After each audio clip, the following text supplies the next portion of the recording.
పోనీ phone tapping లేదని అంటున్నారు కదా, ఫోన్ ట్యాపింగ్ అక్రమంగా లేదంటున్నారు కదా, కవిత ఫోన్ ట్యాపింగ్ ఎందుకు చేసిండ్రో, కవిత భర్తది ఎందుకు చేసిండ్రో చెప్పగలరా?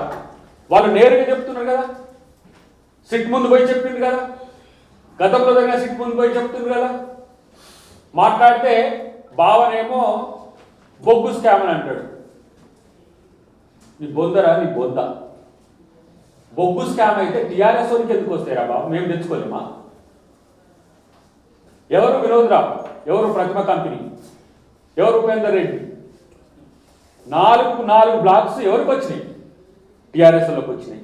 అంటే కాంగ్రెస్ పార్టీ స్కామ్ చేస్తే టీఆర్ఎస్లోకి వస్తాయా? ఇదేనా అవినీతి అని చెప్పి?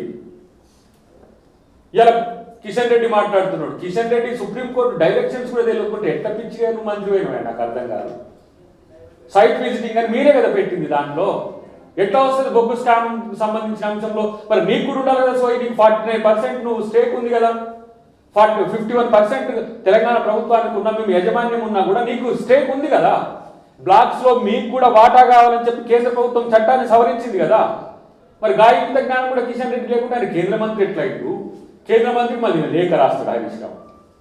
అరే బాబు, నీ దొంగతనం చెప్పురా నాయన అంటే మీరేదో స్కామ్ చేసిందని చెప్పి లేని అబద్ధాన్ని ప్రచారం చేసుకొని మీకు డిఫెన్స్గా వాడుకుంటూ, రెండోది ఇప్పుడు ఈయన అంటుడు జిల్లాలు మారుస్తామని చెప్పిండట. జిల్లాలు మారుస్తాం, ఏడికి పోతాడు, నారాయణపేట పోతే నారాయణపేట, లేకపోతే గద్వాల పోతే గద్వాల, నిన్న సిరిసిల్ల పోతే సిరిసిల్ల, మళ్ళీ కరీంనగర్ పోతే కరీంనగర్, ఏడికి పోతాడు మీ జిల్లా మారుస్తాడట. ఇట్లాంటి దద్దమ్మలు చేయబట్టే మిమ్మల్ని ప్రజలు తీసి నేలకొట్టింది.